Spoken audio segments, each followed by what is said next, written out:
मित्रांनो, तुम्ही कधी असा विचार केला आहे का, की स्टॉक प्राइस नेमकी एका ठिकाणी का थांबते किंवा खालीवर का होत जाते? आज मी तुम्हाला सपोर्ट आणि रेजिस्टन्स इतक्या सोप्या पद्धतीने समजावून सांगणार आहे, की तुम्ही लगेच चार्ट वाचायला सुरुवात कराल. तर नमस्कार मित्रांनो, स्वागत आहे तुमचं आपल्या YouTube चॅनलवर ज्याचं नाव आहे स्टॉक अँड स्ट्रीट. आज आपण ट्रेडिंगमधील सर्वात महत्त्वाचा कन्सेप्ट सपोर्ट आणि रेजिस्टन्स समजून घेणार आहोत. आता सपोर्ट म्हणजे काय? सपोर्ट म्हणजे अशी लेवल जिथे प्राइस खाली येते, वारंवार तिथनं वर जाण्याचा प्रयत्न करते. आता जर सांगायचं झालं तर एखादा चेंडू जसं जमिनीवर आदळतो आणि परत वर उडतो, तो सपोर्टचं काम करतो एक प्रकारे. त्याचप्रमाणे रेजिस्टन्स म्हणजे अशी लेवल की जिथे प्राइस जाऊन थांबते आणि परत तिथनं खाली येते. जसं चेंडू छताला जाऊन लागतो आणि तिथनं खाली येतो. तर चला आपण चार्टवर बघूयात. आता चार्टवर बघा, इथे प्राइस वारंवार या लेवलवरनं वर जात आहे. आता ही जी लेवल दिसते तुम्हाला इथं खाली, या लेवलपासून इथनं एक्झॅक्ट वर जात आहे. इथं वर गेली, परत इथनं खाली आली आणि इथनं परत वर जाण्याचा प्रयत्न करते. हे बघा, आपण चार्टवर इथं बघतोय. आता इथं किती वेळा रिॲक्ट केलं मार्केटने, इथं बघा. इथं जो एक पॉईंट आहे, इथं एकदा रिॲक्ट झालं मार्केट. या लेवलवरनं मार्केट इथं वर गेलं, परत खाली आलं, या लेवलला आलं आणि इथनं परत वर जाऊन आता पुन्हा याच लेवलच्या आसपास आलेलं आहे. आता इथनं मार्केट पुन्हा वर जाण्याचे चान्सेस आहे. तर ही कोणती लेवल झाली? ही झाली स्ट्रॉंग सपोर्ट लेवल. कारण का? तर इथे बघा तुम्ही, इथे एकदा मार्केटने इथे एकदा टच केलेलं आहे या लेवलला, इथे एकदा टच केलेलं आहे आणि इथे एकदा टच केलेलं आहे. तुम्ही बघू शकता 3 वेळा इथं मार्केटने इथं टच केलेलं आहे. तर आपण ही लेवल एकदा ड्रॉ करून घेऊयात.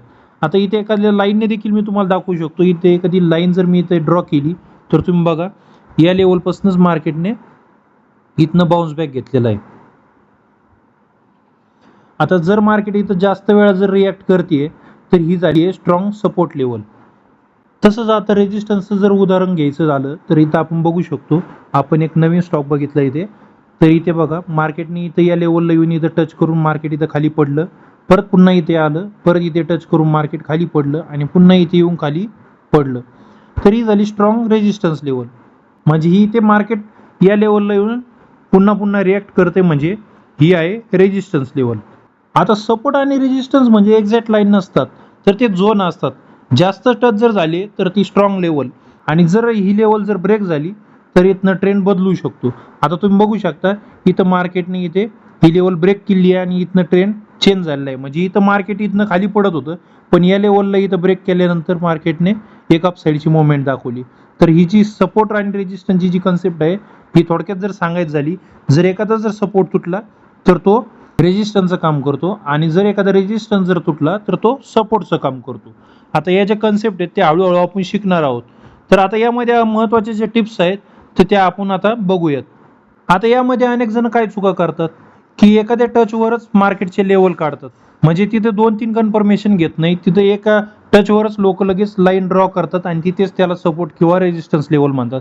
जसं की आता तुम्ही इथे बघू शकता, इथे फक्त मार्केटने एकदा टच केलेलं आहे, तर काही जण याला सपोर्ट लेवल म्हणतील. तरी सपोर्ट लेवल नाही आहे मित्रांनो, इथे मार्केटने फक्त एकदाच रिॲक्ट केलेलं आहे. जर मार्केटने पुन्हा भविष्यात इथं आलं मार्केट आणि इथनं जर परत एखादी बाउन्स बॅक मुवमेंट जर दाखवली तर आपण याला सपोर्ट लेवल, इथली स्ट्रॉंग सपोर्ट लेवल समजू शकतो. तर आता ही झाली एक महत्त्वाची यामधली गोष्ट. आता यामध्ये जर तुम्हाला जर कन्फर्मेशन घ्यायचं असेल तर तुम्हाला मार्केटमध्ये बघायचं आहे की तिथे मार्केटने मल्टिपल टाइम तिथे सपोर्ट घेतलेला आहे किंवा रेजिस्टन्स फेस केलेला आहे. आता जर बघू शकता, इथे जी मार्केटने जी लेवल आहे, ही जी बॉक्स मी आखून ठेवली सपोर्ट लेवल बघा, ती ड्रॉ केली सपोर्ट लेवल, इथनं पुन्हा बाउन्स बॅक घेतलेला आहे. आणि त्यानंतर बघू शकता तुम्ही, पुन्हा मार्केटने याच लेवलच्या आसपास इथे सपोर्ट घेतलेला आहे आणि त्यानंतर पुन्हा बाउन्स बॅक घेतलेला आहे. आता यामध्ये आपल्याला फक्त आज सपोर्ट आणि रेजिस्टन्सच शिकायचं, त्यामुळे तुम्हाला मी सिंपल कन्सेप्ट आज सांगितलेली. आता यामध्ये तुम्हाला काही जर अडचणी असतील तर तुम्ही मला कमेंट बॉक्समध्ये कमेंट करून कळवा. आणि आता जर तुम्हाला चार्ट वाचायचं जर शिकायचं असेल तर हा व्हिडिओ सेव्ह करा आणि चॅनलला आपले सबस्क्राईब करून ठेवा. आणि हा व्हिडिओ जर आवडला असेल तर व्हिडिओला लाईक नका आणि मित्रांसोबतही शेअर करायला विसरू नका. पुढच्या व्हिडिओमध्ये आपण कॅन्डलस्टिक पॅटर्न शिकणार आहोत. तो मिस करायचा नसेल तर चॅनलला आपल्या तुम्ही नक्की सबस्क्राईब करून ठेवा. भेटूयात पुन्हा अशाच माहितीपूर्ण व्हिडिओमध्ये. तोपर्यंत धन्यवाद.